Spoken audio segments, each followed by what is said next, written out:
Recording this video shortly after holding our complaint handling and claims management regulation event, which was very well attended, and we were delighted to have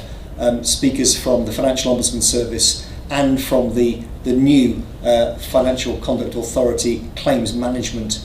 regulator, which of course isn't yet regulating and starts its role next April, but is preparing now to take over from the Ministry of Justice. And I just want to share a few highlights of things that came up in discussion in that event, which hopefully will be helpful.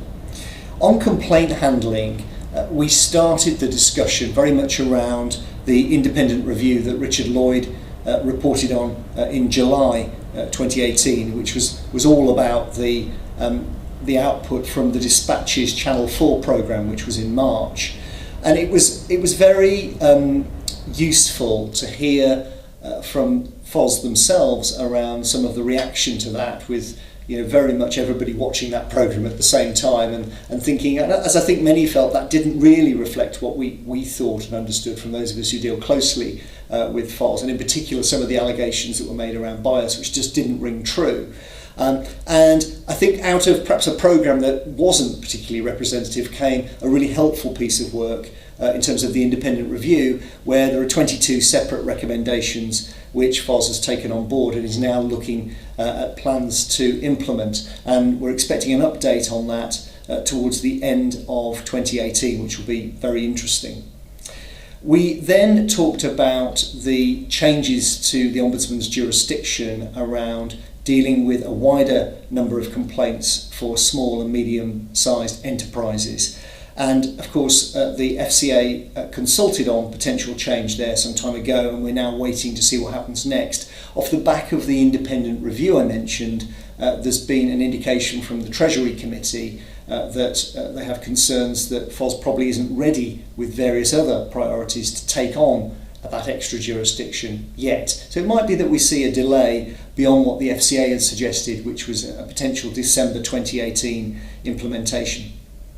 On complaint handling, we also talked around some of the topical themes, some of the areas actually outside of PPI that are bubbling up and causing issues. And remember that PPI is probably about 55% of the work that FOS does, with everything else about 45%.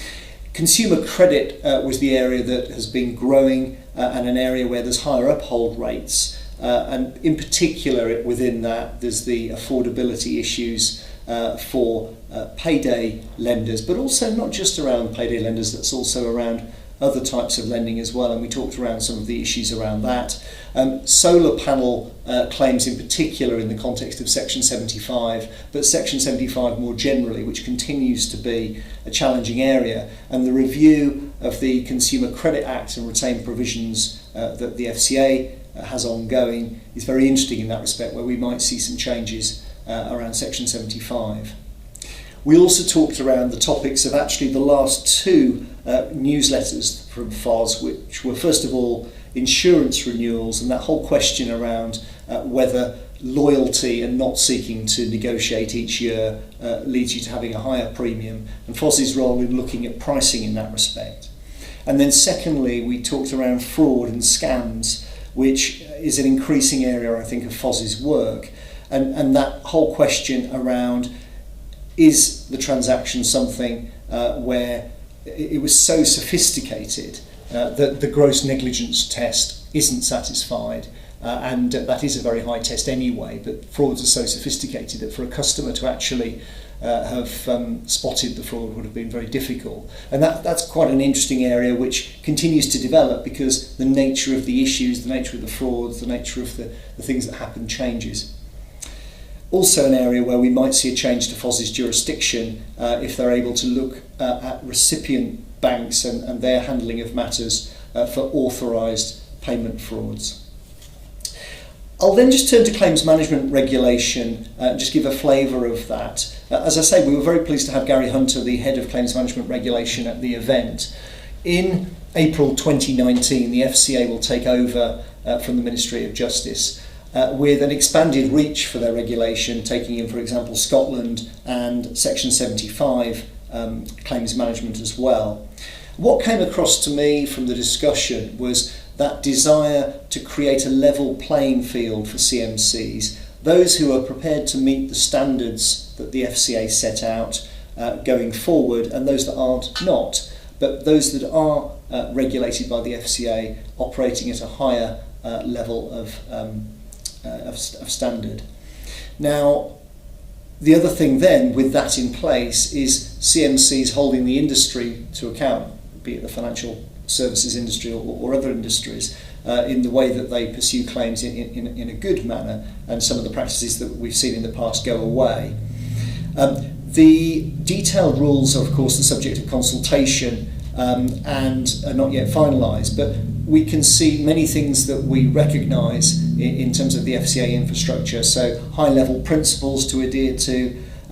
CMCs as I think it will be known, so the conduct of business rules, supervision and reporting requirements, prudential standards, and also then dispute resolution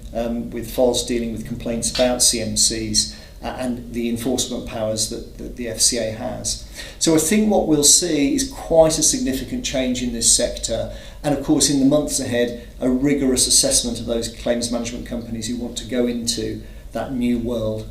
Interesting times indeed. I'll just finish finally very briefly by mentioning that we had a talk by Simon Collins in our consulting division around